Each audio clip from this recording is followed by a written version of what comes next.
Welcome to Day Zero.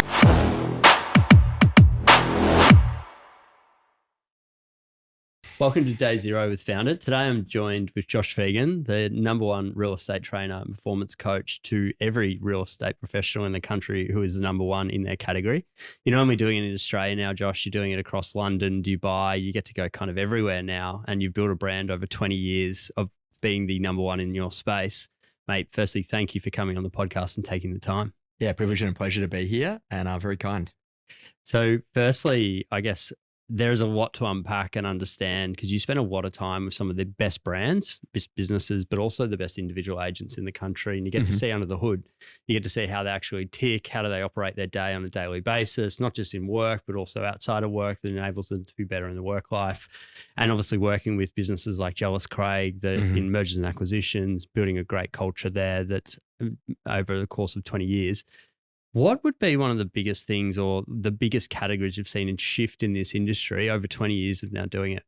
When you say category shift, I think the big driver is about like clarity of vision. And I love that Max Dupree quote about who do you intend to be?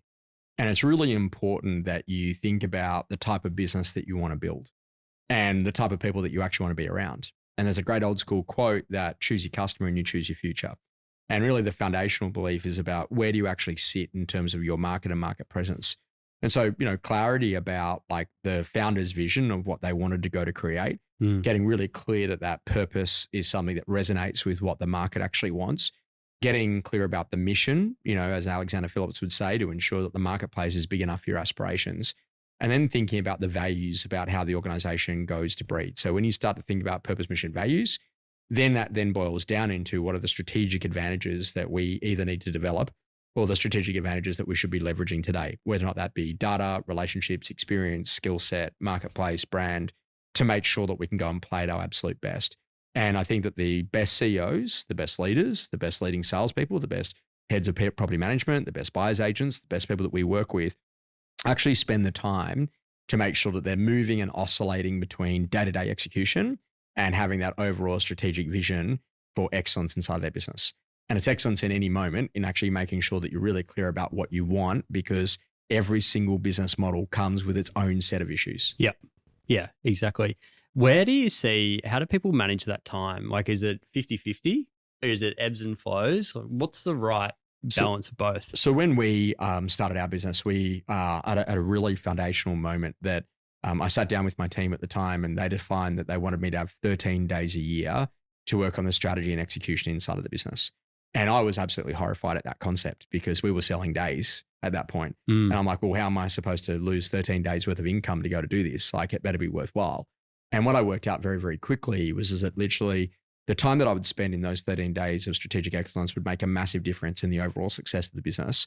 And, we maintained a run rate for, of double-digit growth there for, circa 10 years in the first 10 years of the business. And it was absolutely phenomenal to watch that. And the foundational idea about what we do is that we have a very baked in system for excellence. And that whole idea is we have a 2-day event every year where we go to think about the blue sky thinking of who do we intend to be and where is the business going? What are sort of things that we want to achieve? And we go to set forward on that Everest mission over the course of the next 5 years about what we can go to do as a business. And then more broadly, we then come into a quarterly. And the quarterly is about like literally really identifying the 90-day sprints that are sitting within those strategies to make sure that if we were going to place some big bets in the next 90 days, what would they be? And sometimes that's about the overall running of the business, but getting more strategic about it. And other times it's very specific initiatives that we know can drive the business forward. And then more broadly, we then move into what we go to call a monthly meeting outside of the quarterlies, where we're actually really doing effectively a hack days where we're actually just getting progress on a particular project. Quickly checking in, seeing where everyone's at and making sure that we're moving it ahead. Removing blockages to allow excellence inside of the business within the efficiency roles. And that's a really important thing. They're actually those 13 days are the first 13 days that go in my calendar when we plan the year ahead. And so that way we know when we're meeting, what we're meeting about, and what the agenda items around that to ensure that then the business can actually operate at full speed without me having to be involved in the day-to-day basis. How do you divvy up the 13 days? Pretty serious. 2 days at the start of the year, one every month, and then a quarterly at the end of every quarter to get really clear on that. Kylie, who manages the entire calendar, plans about 18 months in advance. So she'll already be today setting all of the dates for 2027. So we're getting very, very clear about where are the school holidays, where are the good periods, where are the low periods, where are the challenges that are ahead, to make sure that literally she can identify non-sellable days or days that clients are less likely to take that we could use strategically to ultimately get our team together to really go and build out that momentum for success in terms of the commitments to the basics of what allows a business to really scale. And coming back to that, so you set the strategy, you work on a 90-day plan, which is an opportunity to course correct if things aren't going to plan. Sure. I think often people get caught in the lazy metric of revenue being the true barometer of whether you're successful or not. Yeah. What are some of the leading indicators or metrics that matter inside of your business that you're thinking about that don't allow the wheels to come off, but also allow you to make sure you're on the right direction of whatever the big aspiration is that you're running at? And that can be the big, broad foundational belief of what are you actually trying to do inside of your business. So sometimes it's growing top line revenue. Yep. Sometimes it's actually in a position that you're growing profitability. Sometimes you want to be growing balance sheet. Other times you're looking for operational efficiency. So in a standard real estate practice, you'd look at sales, property management, operations, and thinking about those three different areas. Inside of our business, for example, we might look about, okay, what are we doing events-wise? What are we doing in different locations? What are we doing in particular core markets to look after key customers? And, our belief is that literally we'd rather stay with a client for life than we would have a new client every couple of weeks. And that foundational idea is that how do we improve the customer spend over a period of time, but to make sure that we're growing faster than our fastest growing clients in every single one of those segments. So that's why we've had the opportunity to work with brands. And I don't take that lightly, for 15, 16, even 17 years straight without a break. And there are some people in this country, believe it or not, that have actually seen me speak over 200 times. I'm not that interesting, I can guarantee you that. But the most important foundational idea is that we're very consistent about being able to see ahead, understand current trends, know what future trends are coming, but also to get people back to the basics of what it really takes to be highly successful in whatever particular version of business that they're in. So when you go and have a quick look at the numbers, you need to know what is actually that key number around that particular project.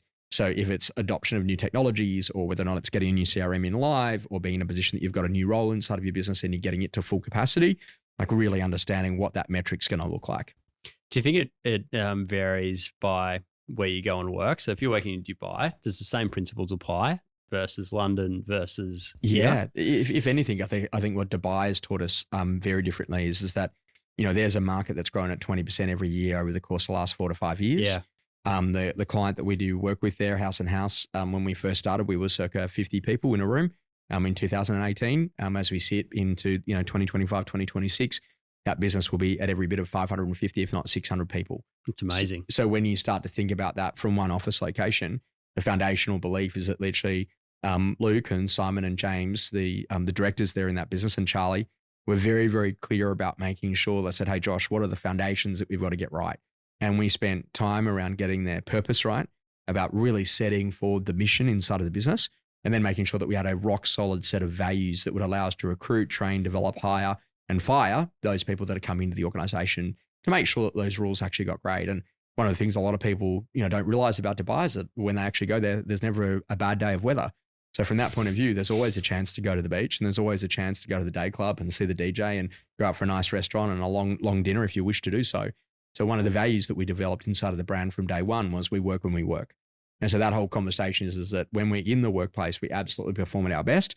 So then when we holiday or take leisure time, we're actually in a position that we actually get a holiday and take leisure time really well as well. That's amazing. And one of the hardest things I think particularly for real estate businesses is it's a people business. That is a product that you've got at the end of the day that's going out into the marketplace and representing you, an extension of the brand. What's some of the ways you've seen some of the best businesses be able to scale, like House and House as an example, going from 50 to 500 people? You've got to evolve the processes over time. And as I said before, the product is the person who's out in the marketplace. Yeah. So the answer to that question is that like the person's involved in the delivery of that service experience and expectation.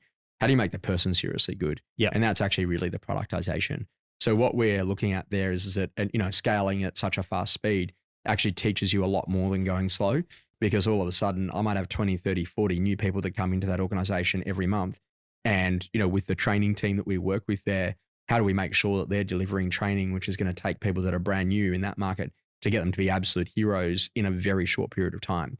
And so what we baked in any business is we think about the core that regardless of whether or not we have someone of your stature and capability who's been around for a long time versus someone who's brand new that's coming into the market that has not been around for too long, what are the core that we actually got to teach them? So we look around a 4-step module, which I know that you're very clear on in our work together. Whereas I say the first foundational idea is that we've got to have phenomenal area knowledge.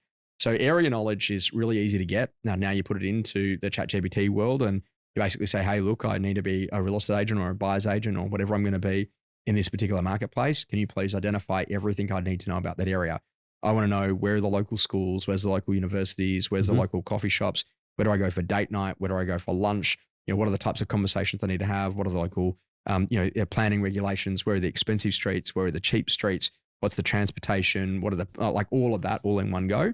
And when you actually get that, you get that solution, then go and actually jump in the car or go for a walk or jump on your bike and actually go and ride and see all of that and be a part of it. So then you can actually really understand it, because the last thing you want to do is to turn up to any particular property, walk out the back and go, oh, what's that over there? I mean, that's the MCG. Like I think you need to know that it's backing onto the MCG and that's what might drive price. The secondary conversation is that once you get area knowledge absolutely baked in week 2, we then go and emphasize market knowledge. 2 very different things. Area knowledge is geographical location. Market knowledge is about what is actually happening in that market. So in Carlton, it's like circa $16,000 a square meter to build an apartment here in Melbourne. In Gore Street right now, they've just sold them at circa $25,000. In Double Bay and Cross Street, they're selling them at $100,000 a square meter. And over on the Northern Beaches, it's at $28,000 a square meter. So knowing your product is a really important idea when it comes to market knowledge. What's a 1 better, 2 better, 3 better, 4 better, 5 better lease for? What is a 1 better, 2 better, 3 better, 4 better, 5 better sell for?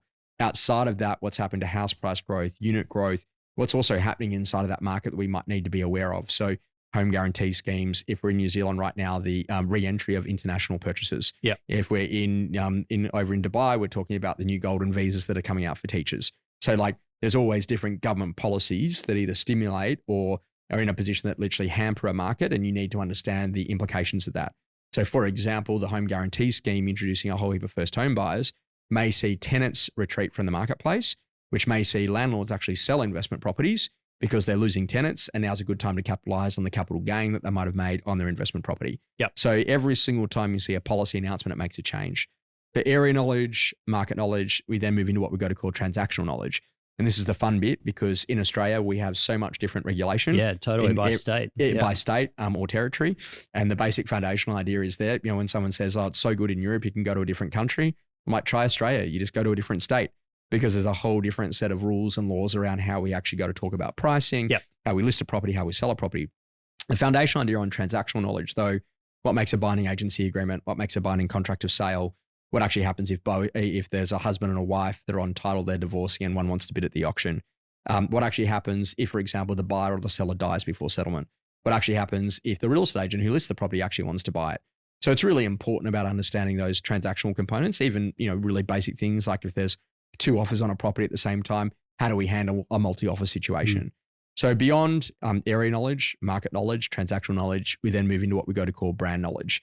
So when I'm sitting in a room with someone and I want to have a conversation with them about why I found it or why my particular brand, that knowledge around what we've actually done in the past is massively important to be able to put people at instant ease. In a traditional real estate agency practice, we might look at highest sale price, lowest sale price, or the average sale price has been, how many sales they do per annum, how many properties they have under management. Add those 2 numbers up, that's the total number of transactions. Times that number by 2, that's the total number of customers successfully served in the course of the last 12 months. Then what I want street records, suburb records, block records that we hold. Then combined with that, I want to know the story. How many buyers do we meet every Saturday? How many buyers do we meet over the course of a month? How many properties do we actually take to market in that month? How many do we sell? And how many buyers do we now have left over from last month alone? Now, this sort of knowledge about a brand was really drummed into me by external consumer experiences. So let's say, for example, you go to Aesop, the very expensive Australian originally soap shop, and you walk in there and say, oh, hey, lovely to see you. Can I help you today? I'd like some soap. And would you like that for your body or for your hands? Oh, for my hands, thanks. And did you want a bar or a pump? I'll take a pump, thanks. And did you want something more mandarin or did you want something more tobacco style? I take mandarin, and then before you know it, you walk out with the $65 bottle of soap. Now, the foundational idea behind that is that they are so good at their actual brand knowledge that they are absolutely exceptional in creating an experience around that. And then they get you on the upsell, don't they? Because they spray that bag with that little bit of scent of a perfume. You think, oh, geez, that'd be nice to go to sleep on, and then before you know it, you're back there buying that aftershave the next day. So the foundational belief is that no matter how a business works, and no matter whether or not you're the most experienced practitioner in the world or whether or not you're a brand new practitioner, you are going to need to do that. If we take the best estate agent out of Perth or the most amazing estate agent out of Dubai and we put them in Melbourne, or we take that Melbourne agent, put them in Perth or Dubai, they are still going to need to fundamentally go through each of those areas. It then moves into what we go to call 3 foundations inside a business. How do we actually generate leads around here? And so this is about like getting to the science, not the art. But if I actually go and have a look at every single lead that you've generated that's turned into a signed agreement or instruction from a client, how did you actually meet that client and what did you do to bring them to market? The secondary foundational idea is that then what do we do to win? So when we're in the position of securing the client, getting the instruction, doing what we actually need to do, what do we actually do to be able to tell a story in such a way that Gus is in a position, or Angus in official terms, and what does he need to see, feel, or experience to have the confidence to do it now? And that then moves us into our third component of then what do we do to actually sell the property, service the client, or manage the client, depending on the service line, but understanding those foundations. So whenever we go to work in a business that is universal, what we learned is that literally, if I could just get that baked in as the first 7 weeks of someone's career, area knowledge, market knowledge, transactional knowledge, brand knowledge, how we generate leads, how we win a listing, how we actually sell the thing, then they are absolutely at such a head start. And if you can sit across the table from me and explain to me fundamentally how your business does that, you are going to be absolutely amazing in market. Have you seen people use that for recruitment? Oh, there's no doubt that people could use it as a recruitment tool. What a lot of people forget in terms of recruitment is that you're often trying to get someone to come to work for you, but you've got to start to think about, well, what's going to excite them? Yeah. And by the way, what challenges have they got that you're going to fix that they're not going to tell you about until it's too late? And it's kind of like that whole idea is that literally no one ever tells you their issues until after the first date, or the conversation of after you've got married, or the conversation of after they start working for you. Or actually, I don't like calling. Well, that's a problem. So you got to start to really think foundationally. Recruitment is about demonstrating for some that there's a platform that can guarantee their success. For others, it's because there's other reasons why they're coming to join that brand. High price property, better quality clientele, area, lack of exclusivity, requirement for exclusivity. Everything is the reason why someone leaves you. Is another reason why someone will join you. I think you had an experience recently where you were buying a piece of software or service, and they broke it down into parts and replayed the conversation back to you for every time they met. Yeah. I think the key part to that was that they're not trying to sell you something, they're trying to problem solve for you. Yeah, and they were phenomenal at that. And when you go to have a look at it, what they say is that literally, so Gus, I just want to make sure that we're really clear here. What I've heard is this. And so that's what we've heard. Is that right? And now that therefore means that these are the top priorities for you to make a decision. Is that right? And if that's the case, then that's what we do. And so what you got to start to really understand is that no one's going to be that vulnerable and that open to you in the early stages unless you are a phenomenal relator, unless you have that ability to be able to get people excited about their own future. Or unless you can identify pain points that person is going through that they don't even realize that they're going through. Look, I've seen this movie before. I know what the endings are. Let me take you on a couple of the alternate endings and tell me which one you want to go for. Yeah. So overlaying that, let's recap. We've got the different pillars around product knowledge, etc. Then you've got an experience. If you were running a real estate business, what would be the ideal? A customer walks through. What's that experience? What are those things that are happening, unfolding all the way through to consideration and actually doing a deal? So let's take the most basic of situations, and that's a buyer going to an open for inspection. The customer experience is that how do we actually get them upon entry? So do we take a mobile device? We always we put the mobile number in. Oh, Angus Ferguson. Angus, lovely to see you. Feel free to have a bit of a wander through. So we've got technology that can help us to identify the customer. Or do we say, oh, hi, here's a copy of the brochure. My name's Josh. Your name is Angus Ferguson, and a mobile number. Angus, feel free to have a bit of a wander through. As he's going through the property, at some point, someone has got to ask those basic questions. Have you bought locally before? What are your plans with your existing? Any chance I can come and see your place? As they go to leave the property, an SMS actually gets sent out with a link to the property. The benefit of that, if he clicks on it, looks at it on the website, the AI then makes the social ads then appear on all of his Instagram. And then before you know it, he's actually buying the home. So this is the foundational idea of the tiniest moment in terms of customer experience is done with a very specific set of criteria to absolutely guarantee that customer experience, that we don't have any leakage sitting inside of the business. Now, when you're thinking about it, you're going to go to a listing presentation on the sales side, or you're going to get a buyer requirements form on the buyer's agent side. you need to get all of that information filled out prior. So when I'm speaking to you, I want to know exactly what I'm walking into. So is this a job relocation? Is this someone who's having a baby?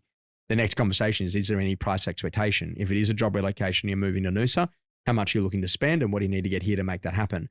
Then in addition to that, is your workplace going to be paying for some of your relocation costs?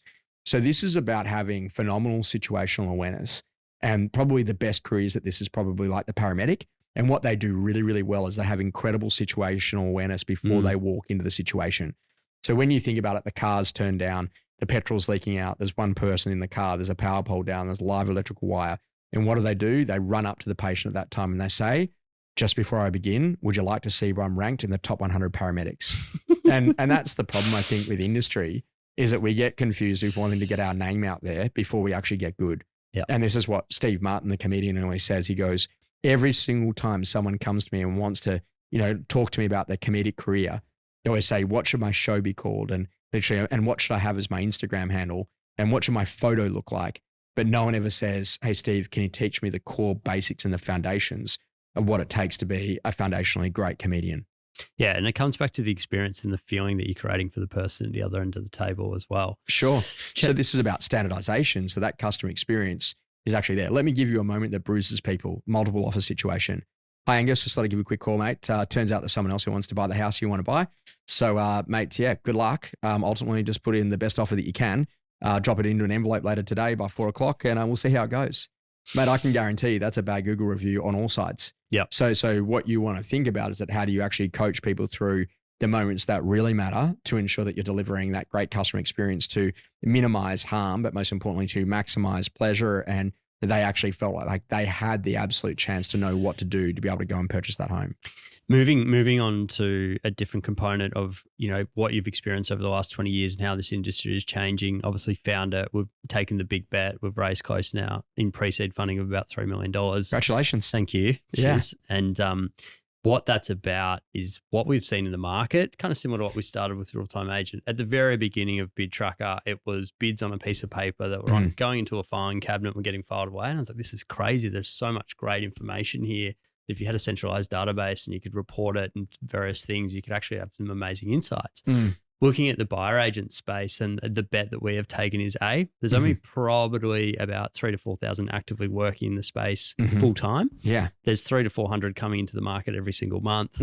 But what is on the other side is you've got a sell side community that are frustrated with some of the poor quality buyers agents that are coming out of there. Sure. Also, there's a lot that aren't really necessarily engaging with the buyer briefs. There is some that are doing a phenomenal job. But what we're trying to figure out is, coming back to the example I gave you, the bids, is on that buyer brief form that goes to a sell side, I would argue that is the most high intent buyer that is sitting in their inbox. That's someone who's parted ways between $15,000 to $50,000 to a third party before they've actually transacted, paid stamp duty, paid a deposit on a property.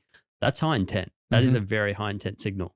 And so what we're trying to build is, how do we take that, which is very analog and sitting inside of people's email addresses at the moment, email inboxes, and build it into a platform, and then enable buyers agents to come and work for us.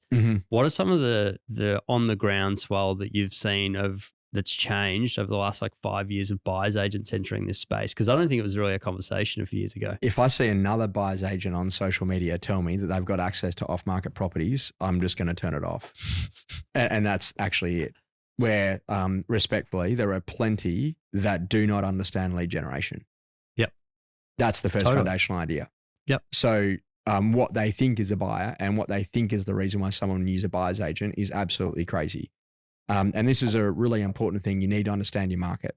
And if you're selling or if you're buying on behalf of investors, it's a very different story than if you're buying on behalf of a buyer, particularly someone who's looking for something as a principal place of residence. Now, I can tell you, I've not missed any house that I wanted to buy in Balmain. I just have a shortage of capital. So I'm going to have to marry really well, Gussie. But that basic foundational idea, the reason why I would use a buyer's agent is not for access to off-market properties, is not to be leveraged in a transaction, for privacy, because of my brand and my profile in market. Yep. Also, too, in addition to that, someone who's actually got time to be on the ground to do all the components of the transaction, because I don't have the time to execute on that. That's why I'm buying today. It's different to why you might buy the service.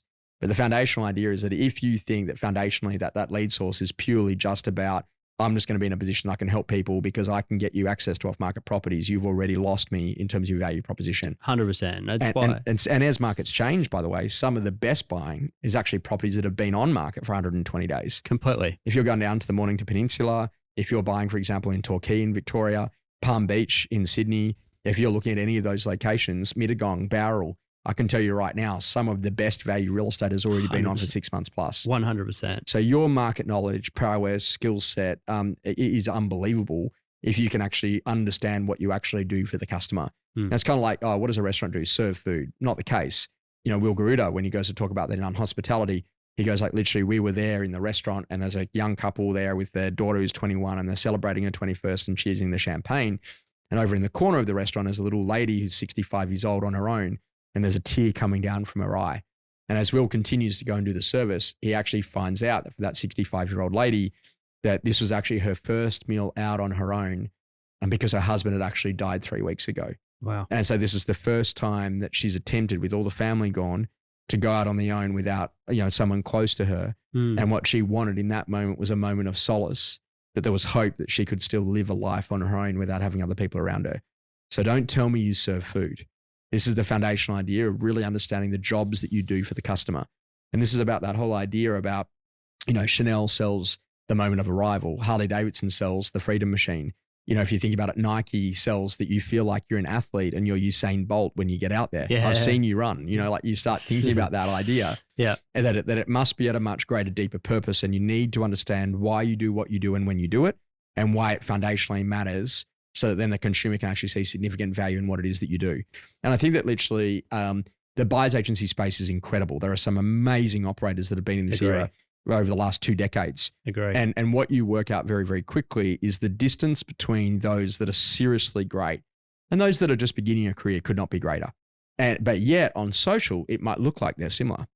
And so this is where you've got to start to really understand about the systemization of how do you go to generate your leads? What do you do to make sure that you get a phenomenal client brief? How do you go to service that client until you get to a successful transaction and helping them buy? And that successful transaction for me is once they've lived in the home for a minimum of 12 months of ownership. So if I didn't pay you until they'd actually lived in the property for 12 months, how much would you start to service those past clients to generate referrals, to generate Google reviews, to generate the next customer from your existing customers? Totally. And I think what we've seen, so we've met with hundreds of buyers agents now, and the spectrum is huge, exactly what you're talking about. You've got people that are purely transactional, and often what we relate it to is it's almost like what wealth management was in the 1960s. So wealth managers running around, you had a relationship with one, you weren't born yet probably, but what had happened is you'd call your broker and you'd say, I want to buy $40,000 of CommBank shares, go and execute the trade. They do it for you. Actually, that's a lot like what's happening in the buyer agent space at the moment. There's a lot running around. They're purely doing it off relationships or off a TikTok video. Then what happened is 1960s, JP Morgan, Goldman Sachs, they launch into Australia. They're not just a wealth manager. The wealth managers come and work for them. But in-house, they've got research, technology, operations that allow the best of the best wealth managers to still be in that final component, which is relationships and transactional knowledge, to your point.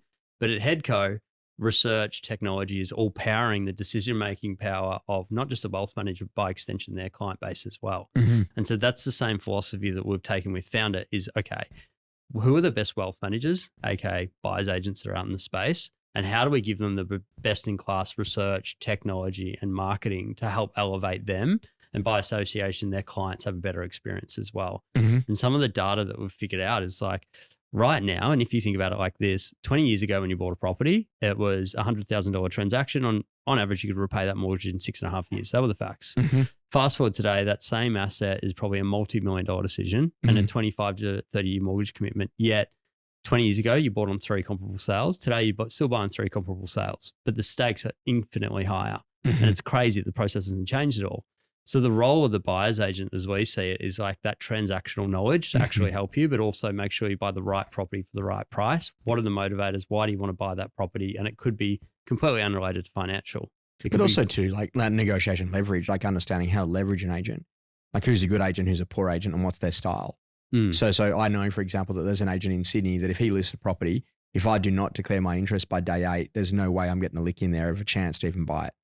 Yet I've got other agents that I know that I could turn up on auction day and very, very clearly be able to buy it after the auction because they never sell at auction. And so like literally that nous and that skill and that knowledge and that experience is ultimately what you're paying for. And I think that literally a lot of people probably underbake the requirement to become absolutely obsessed around what it is that you do. To become the best in the world at that Totally. requires you to remove friction and start to think more about the jobs that you get done for the customer before, during, and post the transaction. Totally. It makes it a more pleasurable experience. And like when you think about it, you go to the to where you get your car serviced, and they say, "Oh, would it be okay if we literally drop you back to work?" Yeah, that's great. Would you like a loan car of the same standard? Oh, by the way, would you like a loan car of the same standard? And even better than that, we'll come and drop your car back to you, pick up the loan car, and give you a box of chocolates at the end. Like if you start to think about that, it's now thinking very differently about what it is that you're now doing.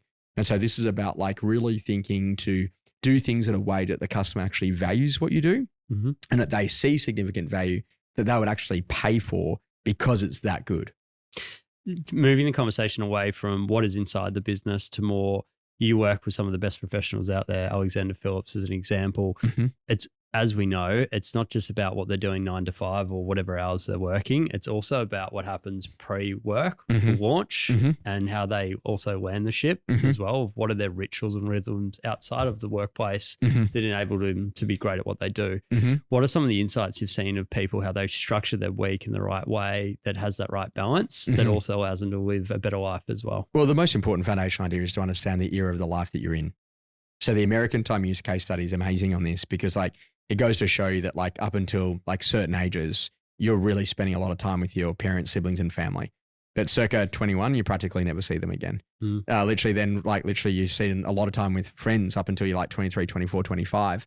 And then your partner comes on the scene at 27, gets rid of your parents, siblings, family, and also too all of your friends and takes over until like circa 85. And then they just drop off for some reason.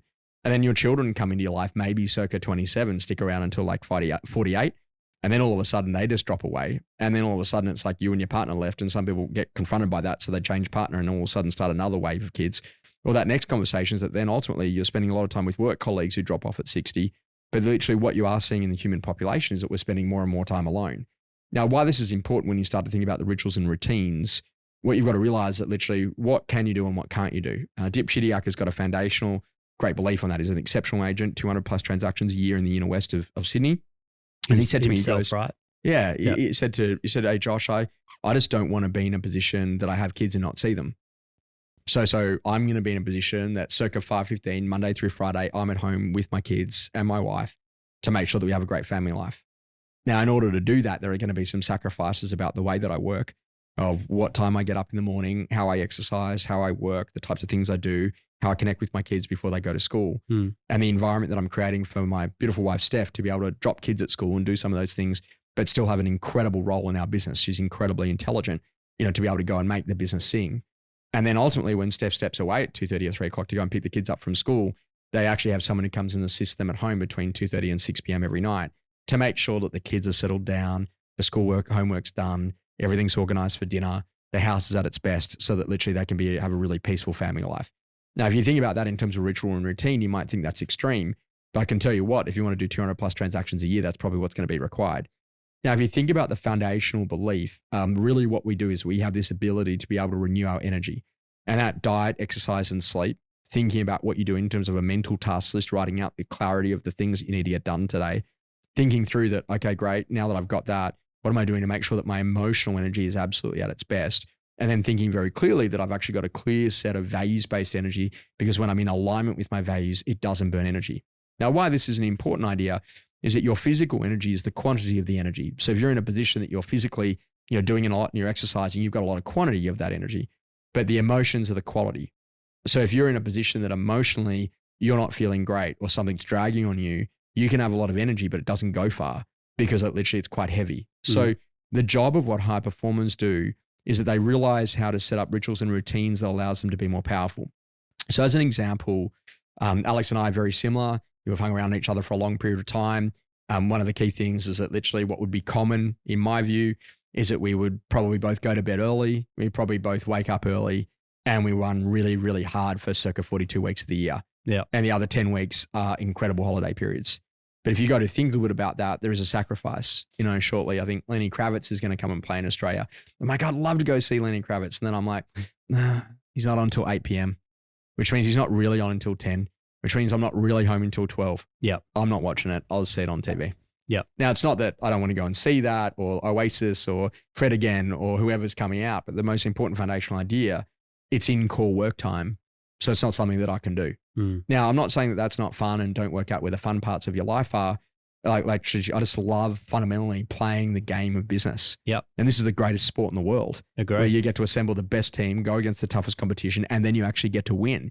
So when you're thinking about the power of routine, what are you doing in terms of training? What are you doing in terms of development to make sure that you got to perform at your best? The easiest way to spot it, when you're at your best, stop and work out what did you do in the previous 24 hours and then do more of that.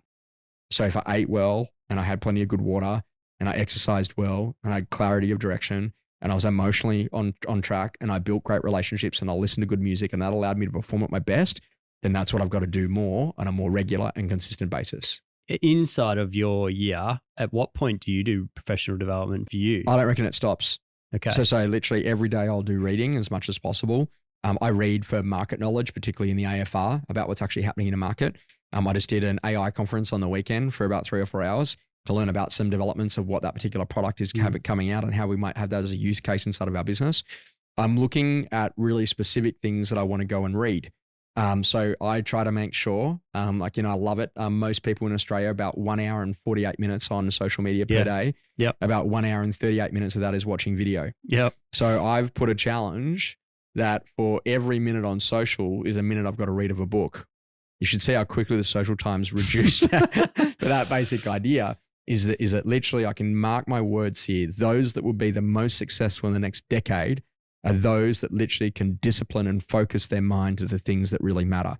Because the global reading rate is declining sharply, but yet at the same time too, what we're actually seeing is that people are not getting that smart because they're in a position that they're being fed the same entertainment algorithm, not improvement algorithm, by the social media streams. So you will never rise above the opinion that you have of yourself. That's a great quote from Gilbert Anaka, the mindset coach for the All Blacks. And what you think about it is that if you want to play at a completely different level, then you've got to start to think, well, what would that type of performer need to be doing today to perform at that level? And, do you learn more by winning or losing? You learn more by losing every day of the week. But if you want to get better, you've got to behave your way to success. Yeah. And so if you think about behaviors, what behaviors are actually going to go and serve me well to establish the rituals and the routines of what's important to me for this stage of my life. Now, at 55/60, I can tell you it's no more about kids. It's probably no more about partners. It might be about grandchildren, but I can definitely tell you what it's about. Clarity of purpose. You've just gone through this incredible 20-year period of getting your kids up and out of the ground. And now what do you got to do next? And the problem is that the younger generations look at you as being irrelevant, but yet you've got the highest number of relationships, the most amount of capital, the most amount of experience, the most amount of mental capacity that potentially you've ever had in your entire career. Life is only just beginning. But literally what you do up here and how you think about the mindset of the type of person that you want to become determines what you actually do on that day-to-day basis. Such an interesting insight.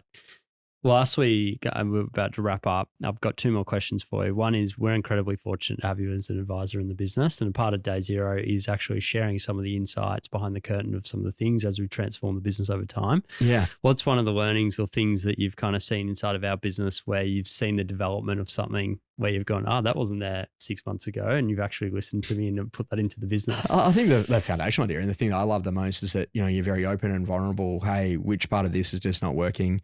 Mate, I'm having a real problem around that particular thing. What would I do?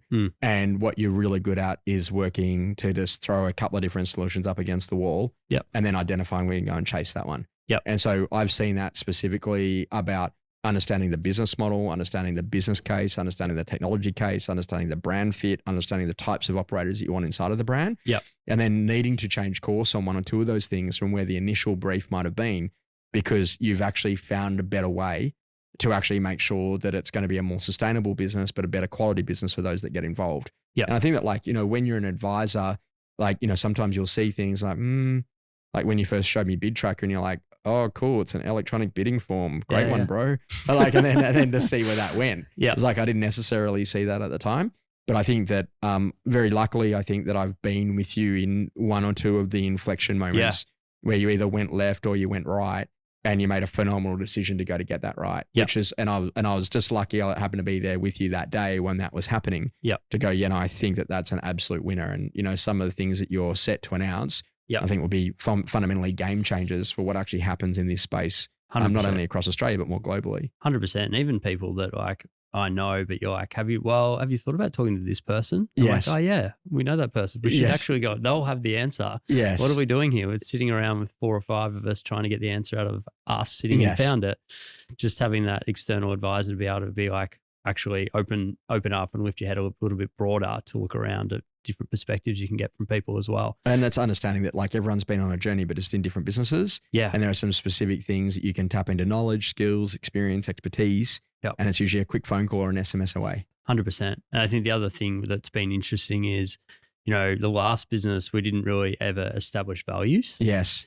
Values was something that we just lived. Yes. Actually, because of this, and it was more of a SaaS business, but actually behind any business, it's people that drive it. You're only as good as the people that live inside of your organization. How good they are is what the extension of the experience the customer's going to have, and by extension, how successful that business is going to be, is actually taking the time to slow down and go, well, what do we stand for in this business? Mm-hmm. What are our values and our core beliefs that if people are coming into this business, we've got to make sure they tick the boxes on it. And how do we actually go about the process of validating that they might actually be living out some of those beliefs and values inside of their business, or the way that they're operating in their personal life as well? Yeah, without a doubt. And making sure that you're living congruently with those values, because, ultimately you set the standard. And like the better the leader, the better the business. 100%. Completely agree. Last question for you is around, what is one piece of advice that you would give to someone starting a business, day zero? Doesn't have to be real estate. Yeah. What's the advice you give to someone? I still love the Wayne Gretzky quote: you miss 100% of the shots you don't take.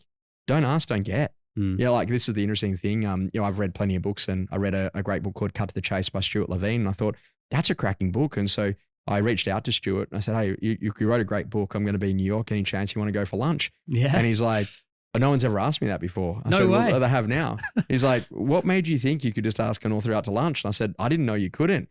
And he's like, all right. So we went and had a great lunch together in New York, and we still send some great emails every couple of months, and we keep in touch like many years later on down the track. And I think I probably bought more copies of his book than anyone else. And so he's probably trying to keep me up there as a frequent spender.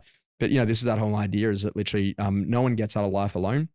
You're in a position right now that you are the youngest you've ever been, with the most level of relationships you've ever got, with all the tenacity and all of the technology and all of the capabilities that are sitting literally at your fingertips. But the skill set is go and seek more people that can mentor you, that can make you become a better version of yourself. Yeah. And that's the benefit that literally when I went after him and I had that conversation, or Hillary Corner, who wrote her book, or when I literally got the former president of Starbucks to come and speak for us, or the ADHD specialist, it was absolutely amazing to go and have them sitting in a room with you. But what I've done is I've worked out who's actually written a great book on that for $20 or less, where I can get all of their ideas and then become an absolute specialist at that particular skill set in under 4 to 5 hours. Yeah. And that's the difference. It's not, respectfully, a podcast. It's not a video. It's not you running or listening or trying to feed Harry or do all those other things. It's you with dedicated focus that's the number one thing I'm going to do now, is improve the skill set in that particular area. 100%. It's obsession. You got to be obsessed about it. Well, Josh, thank you for I know you're a very busy person. So firstly, thank you for taking out the time for all the advisory that you give back to us and for the industry as well. Well, Angus, congratulations. I know that this is going to be a phenomenal business. As always, everything you seem to touch turns to gold. And more importantly, that you're doing something really good to help a immature section of our industry become very mature. And I say that respectfully, that, systemization, process of what we're doing, quality of the people, the way that we're working through, how we got to think about customer experiences will rapidly change the way that buyer's agency is fundamentally done globally from what you're doing with this really important work. Thank you, mate.